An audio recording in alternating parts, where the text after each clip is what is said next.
성경에 보면 이적, 기적, 기사 이런 단어들이 등장하고 있습니다.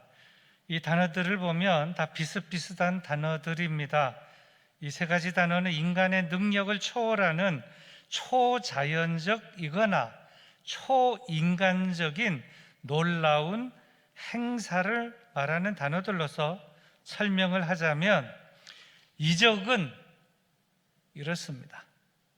자연과 관련한 초자연적이거나 초이성적 행사로 출애굽 시대에 보면 10가지 재앙이나 홍해 사건, 요단강 사건, 구름기둥, 불기둥 사건, 만나 메추라기 사건, 반석을 쳐서 물이 나오는 사건, 또 신약의 병 고치는 또 귀신 축출 사건, 광풍 파도를 다스리는 자연 다스리는 사건, 이런 것 등 상식적으로 생각할 수 없는 놀랄만한 일들을 의미하고 있습니다. 그 결과 하나님의 백성들은 이 이적을 경험함으로 말미암아 더욱 하나님을 믿게 되는 것입니다. 다시 말하면 하나님을 더욱 굳게 믿게 하기 위해서 하나님께서는 이적을 베푸신다 하는 것입니다. 그런가 하면 기적은 이렇습니다. 사람과 관련된 초인간적인 행사로서 병을 고치고 죽은 자를 살리고 하는 등의 사건을 말하고 있습니다. 상식으로 생각할 수 없는 놀랄만한 일, 이것도 비슷합니다마는 그 결과 하나님의 백성들은 더욱 하나님을 믿는 그 수준을 더 넘어서 하나님을 두렵고 떨림으로 경외하게 되는 것입니다. 다시 말하면 하나님을 더욱 경외하게끔 하기 위해서 하나님은 기적이라고 하는 것을 세상에 베푸신다는 것입니다. 또 기사라고 하는 것은 이렇습니다. 이적이나 기적 등의 놀라운 행사를 경험한 자의 입장에서 나타낸 표현으로 이적을 경험했거나 기적을 경험했습니다. 그 사건은 놀라운 사건이었다, 기이한 사건이었다, 그래서 기사였다, 이렇게 표현한다는 것입니다. 그래서 이 기사라고 하는 단어가 쓰일 때 그 진정한 의미는 사건의 신비성을 들어서 그 사건은 놀라운 기이한 하나님의 사건이었다라고 할 때 기사라고 쓴다 하는 것입니다. 그런데 이러한 것들, 이적과 기적과 기사 이 세 가지는 놀라운 일들이긴 하지만 여러분 꼭 아시고 기억해야 될 것은 이적, 기적, 기사는 하나님의 사람들도 하지만 이거는 사탄 마귀도 이런 일을 한다는 것입니다. 이 말은 신앙생활을 하면서 우리 모든 그 그리스도인들은 하나님의 말씀에 기초해서 바르게 말씀을 따라 살아가야 한다는 것이지, 물론 그렇게 살아가다가 이적과 기적을 보고 경험할 수도 있지만 이적과 기적과 기사만을 쫓아가게 될 때 자칫 잘못하면 사탄 마귀가 행하는 이적이나 기적이나 기사에 현혹되어서 그리로 빠질 수도 있기 때문에 조심해야 된다는 말씀이기도 한 것입니다. 그런데 여기 특별한 한 단어가 있습니다. 그 특별한 단어는 표적이라고 하는 단어입니다. 이 표적이라고 하는 개념은 아무나 할 수 있는 것이 아니라 전능하신 하나님만이 하실 수 있는 것이고 그러한 개념이며, 하나님께서 하시는 일이 나타나게 될 때 그것이 표적이라고 하는 개념으로 나타나게 된다는, 이거는 사탄 마귀가 도저히 조금 더 개입할 수 없는 영역이 표적이라고 하는 영역이 되겠습니다. 사탄 마귀는 이적이나 기적이나 기사는 어느 정도 건드릴 수 있지만 표적이라고 하는 영역은 사탄 마귀는 도저히 건드릴 수 없는 영역이라고 하는 것입니다. 그래서 이 네 가지 단어, 이적과 기적과 기사 그리고 표적은 비슷한 것 같으나, 앞에 세 가지와 그다음 네 번째는 표적은 비슷한 것 같으나 다르고, 정확하게 말하면 구분해서 알아야 되고 이해해야 한다는 말씀이 되겠습니다. 말하자면 표적에는 기적적인 요소가 있기도 하지만 기적적인 요소가 표적에는 없는 것도 있기 때문입니다. 다만 표적이 의미하는 바는 그것이 기적이든 기적이 아니든 간에 그 사건은 하나님의 말씀이 예언된 말씀이 이루어진 사건이고 그 예언된 말씀이 오늘날 응하여진 사건이기 때문에 하나님의 말씀이 응하여졌을 때 그것이 표적이다, 표적적인 사건이다. 그래서 지금 우리 앞에 계신 예수님은 곧 메시아이시다, 이렇게 진행되는 것이 표적이며 표적의 사건이라고 하는 것입니다. 예를 들면 이렇습니다. 예수님 출생 당시 강보에 쌓여 구유에 누인 아기 모습이 성경에는 표적이라고 그랬습니다. 그것은 구약에서 여러 번 예언한 메시아가 탄생한 것이니 표적의 사건이라는 것입니다. 그래서 표적을 사인이라고 하는 것입니다. 그런데 이것은, 이 강보에 쌓인 이것은 이적이나 기적은 아닙니다. 그러나 이것은 분명하게 표적이라고 하는 것입니다. 뿐만 아닙니다. 나귀 새끼를 타고 예루살렘으로 입성하신 예수님의 모습도 역시 표적입니다. 이유는 구약에 예언한 왕권을 가진 메시아가 나귀 새끼를 타실 것이다, 그 예언이 이루어진 사건이기 때문에 나귀 새끼를 타신 이 사건은 표적의 사건이고 표적적 사건이라고 하는 것입니다. 그러나 이것 또한 이적도 아니고 기적도 아닙니다. 그러나 이것은 분명하게 표적이라고 하는 것입니다.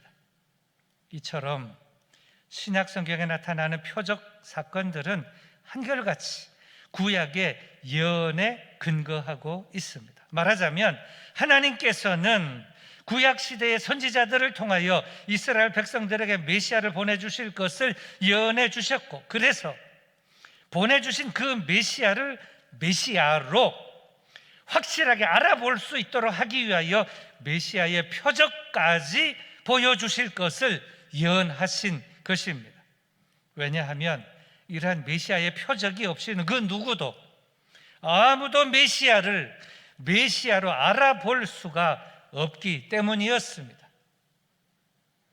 사실 그래서 예수님 당시 바리새인과 사두개인들은 예수님을 시험하면서 당신이 메시아라면 메시아라고 하는 그 표적을 보여달라, 하늘로서 오는 표적을 보여달라라고 청한 사실도 있었습니다.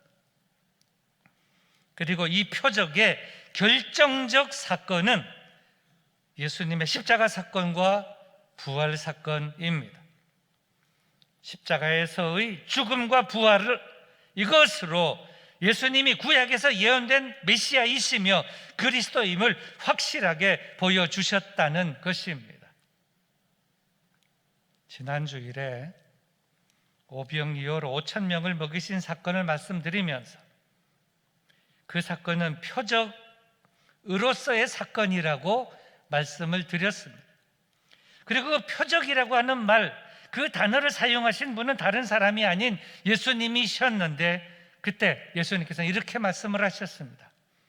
내가 진실로 진실로 너희에게 이르노니 너희가 나를 찾는 것은 표적을 본 까닭이 아니요 떡을 먹고 배부른 까닭이로다.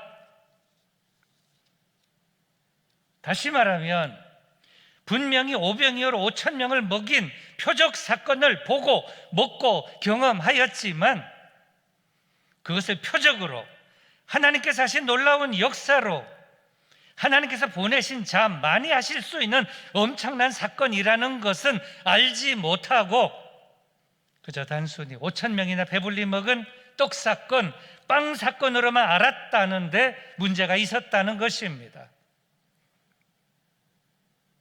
그리고 이어서 하신 말씀은 이렇습니다. 하늘에서부터 떡을 내려다가 너희를 먹인 사람은 모세가 아니다. 하늘에서 너희에게 진정한 떡을 내려주시는 분은 내 아버지이시다. 하나님의 떡은 하늘에서 내려온 자가 주는 것으로서 세상에 생명을 준다.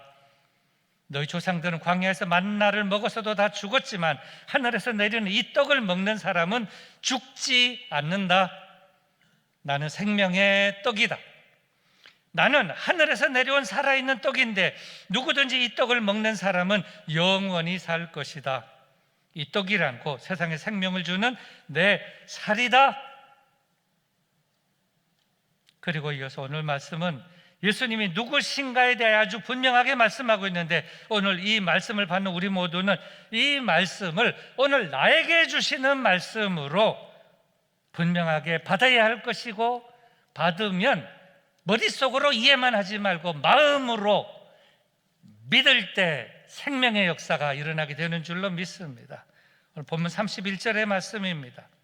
위로부터 오시는 이는 만물 위에 계시고 땅에서 난 이는 땅에 속하여 땅에 속한 것을 말하느니라. 하늘로부터 오시는 이는 만물 위에 계시나니. 참 귀한 말씀입니다. 예수님은 누구시냐? 위로부터 오시는 이이시며 예수님은 하늘로부터 오시는 이시라는 것입니다. 여러분, 이 사실을 믿으십니까?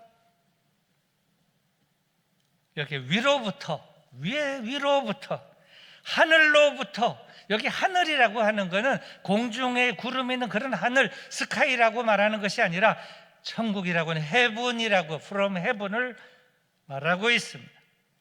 요한복음 1장에 보면 나다나엘이 예수님을 소개받고 반응한 것이 소개가 되어 있는데, 나다나엘이 이렇게 말했습니다. 나사렛에서 무슨 선한 것이 나올 수 있느냐? 왜 이렇게 말했을까요?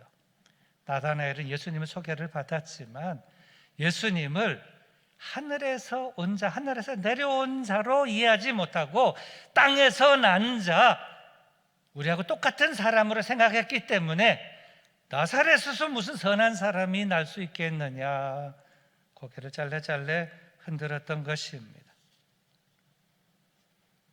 결국 무엇이 과제인가 하면, 예수님은 땅에 속한 자가 아니라 하늘에 속한 자이시며 하늘에서 내려온 자이시다, 하늘 위로부터 오신 자이시다, 이것을 받아들이는 것이 과제라고 하는 것인데, 당시의 유대인들은 이것을 받아들이지 못하고 듣기는 들었지만 믿지 못해서 결국 당신이 하늘로부터 왔다는 그 증거를 우리에게 보여달라, 표적을 보이라고 요구했다는 것입니다. 근데 유대인들이 어떤 분들입니까? 대대로 우리의 조상은 아브라함이다, 우리는 아브라함의 후손이다, 대대신앙 모태신앙 이거 자랑하는 사람들 유대인 아닙니까? 물론 믿는 가정, 믿는 집안, 대대신앙 모태신앙 좋고 훌륭하고 자랑할 만하지만 중요한 것은 생명이 있느냐, 여기에 있다는 것입니다. 알기는 알지만 믿지 않고 믿지 못하고 이론만 가득하니까 질문이 많고 따지는 것이 많다는 것입니다. 여기에 저들의 문제가 있었습니다. 예수님께서 오셔서 이미 병도 고쳐주셨습니다. 이미 죽은 자도 살려주셨습니다. 이미 오병이로 5,000명을 먹였는데도 불구하고 말입니다, 유대인들이 계속 그렇게 당신이 하늘로부터 온 자이면 하늘로부터 왔다는 증거를 보여달라, 그 표적을 우리에게 보이라. 그럴 때 예수님께서 이렇게 말씀을 하셨습니다. 요나의 표적밖에 보일 것이 없다. 이 말은, 그래, 그동안 내가 너희들에게 수많은 표적을 보여주었지만 표적을 표적으로 알지 못하고 믿지 못하니 할 수가 없겠구나. 그렇다면 이제 마지막 카드밖에 없구나. 앞으로 내가 요나처럼 십자가를 질 것이다. 나를 던져라, 나를 매달아라, 나를 죽여라. 내가 3일 만에 살아나리라. 그러면 그것이 최종 표적이 되리라. 이런 의미의 말씀이었는데 그들 중에 알아들은 사람도 있었을 것이고 알아듣지 못한 사람들도 있었을 것이라고 보아집니다. 다음 본문 32절과 33절의 말씀입니다. 그가 친히 보고 들은 것을 증언하되 그의 증언을 받는 자가 없도다. 그의 증언을 받는 자는 하나님이 참되시다는 것을 인천느니라. 여러분, 이 말씀을 믿으십니까? 무슨 말씀인가 하면, 예수님은 위로부터 오시는 이, 하늘로부터 오시는 이로서 그가 하늘에서 본 것을 증거하고 그가 하늘에서 들은 것을 증거하시는 것이기 때문에 그의 증언을 받아들이는 사람은 하나님께서 참되시다, 하나님의 말씀은 옳다 하는 것을 인정하는 것이라고 하는 점입니다. 굉장히 중요한 말씀이 되겠습니다. 또 본문 34절의 말씀입니다. 하나님이 보내신 이는 하나님의 말씀을 하나니 이는 하나님이 성령을 한량없이 주심이니라. 여러분, 이 말씀도 믿으십니까? 영상 예배를 드리면서 현장에서 다 아멘을 하시기 바랍니다. 계속 같은 말씀인데, 예수님은 위로부터 오시는 이, 하늘로부터 오시는 이로서 그가 하늘에서 본 것을 말씀하시고 그 하늘에서 들은 것을 말씀하시는 것이니까 그의 증언을, 그의 말씀을 잘 들으라, 잘 받아들여라. 그리고 잘 듣고 받아들일 뿐만 아니라 믿으라. 믿어야 생명이 있다 하는 그런 말씀이 되겠습니다. 왜냐하면 예수님은 하나님이 보내신 분이시기 때문에 그의 말씀이 중요하고 그의 이적, 그의 기적, 그의 기사, 그리고 표적적 사건으로서 그의 표적이 중요하기 때문입니다. 또 보면 35절과 36절의 말씀입니다. 아버지께서 아들을 사랑하사 만물을 다 그의 손에 주셨으니 아들을 믿는 자에게는 영생이 있고 아들에게 순종하지 아니하는 자는 영생을 보지 못하고 도리어 하나님의 진노가 그 위에 머물러 있느니라. 여러분, 이 말씀도 믿으십니까? 믿으셔야 합니다. 예수님은 하나님의 아들이시다. 예수님은 하나님의 아들이심으로 아버지 하나님께서 만물을 다 그의 손에 주셨고 모든 것을, 모든 권세를 다 그의 손에 주셨다. 그러므로 모든 사람은 그를 믿어야 한다. 하나님의 아들로 믿어야 하고 메시아로 믿어야 하고 그리스도로 믿어야 하고 구세주로, 구주로 믿어야 한다는 말씀이 되겠습니다. 그리고 그렇게 위에서부터 오신, 보내신 그를 그리스도로, 메시아로, 구주로, 구세주로 믿는 자에게는 무엇이 있느냐? 생명이 있고 영생이 있다 하는 말씀입니다. 참으로 귀한 말씀이고 축복의 말씀이지 않을 수가 없습니다. 생명의 말씀입니다. 올해 표 1월달 한 달 내내 제가 강조하고 있습니다마는 듣는 자는 생명이 있을 것이고 영생이 있을 것이고 살아나게 될 것입니다. 듣기는 들으나 본질을 깨닫지 못하는 사람에게는 마이동풍이 될 것입니다. 그리고 본문 12절부터 15절의 말씀입니다. 내가 땅의 일을 말하여도 너희가 믿지 아니하거든 하물며 하늘의 일을 말하면 어떻게 믿겠느냐? 하늘에서 내려온 자고 인자 외에는 하늘에 올라간 자가 없느니라. 모세가 광야에서 뱀을 든 것 같이 인자도 들려야 하리니 이는 그를 믿는 자마다 영생을 얻게 하려 하심이니라. 여러분, 다 믿으십니까? 믿으면 다 속으로, 마음속으로 크게 아멘 하시기를 바랍니다. 하늘이라고 하는 단어를 3번씩이나 언급했습니다. 하늘, 하늘, 하늘. 이 하늘은 이 공중의 하늘을 말하는 것이 아니라 하나님이 계신 그곳, 천국을 말하고 있습니다. Kingdom of God, Heaven을 말하고 있습니다. From Heaven을 말하고 있습니다. 왜 하늘을 3번씩이나 언급했을까요? 그것은 예수님께서 하늘에서 내려오신 자라고 하는 것이고 하늘로 올라가신 자는 하늘에서 내려오신 자만이 하늘로 올라가신다 하는 점을 말씀하시기 위해서 3번씩이나 하늘, 하늘, 하늘을 강조하고 있는 것입니다. 이제 말씀을 정리합니다. 요한복음 3장에서 강조하는 것은 이것입니다. 예수님은 누구시냐? 예수님은 누구시냐? 우리가 수없이 들어왔습니다마는 누구시냐? 제가 다음 주일에 결론적으로 말씀을 드리려고 합니다마는 예수님은 오셔서 좋은 말씀을 하신 분이시고 가난한 자, 병든 자 사랑해 주시고 고쳐주신 분이시고 그래야 생명을 새롭게 풍성하게 해주신 분이시지만 알고 보니 예수님은 정말로 정말로 위대하시고 대단하신 분이시로구나. 그렇다면 예수님은 과연 누구시냐? 예수님은 어떤 분이시냐 하면, 첫째로 예수님은 위로부터 오시는 이시다. 그래서 그를 믿으라 하는 것입니다. 둘째로 예수님은 하늘로부터 오시는 이시다. 그래서 그를 믿으라. 메시아로, 그리스도로 믿으라는 것입니다. 셋째로 예수님은 하나님이 보내신 이시다. 그래서 예수님을 하나님이 보내신 이로, 메시아로, 그리스도로, 구주로, 구세주로 믿으라는 것입니다. 넷째로 예수님 하나님의 아들이시다. 그래서 그를 믿어라. 이런 분이시라고 하는 것인데, 여러분 믿으시면 다 그 자리에서 아멘 하시기 바랍니다.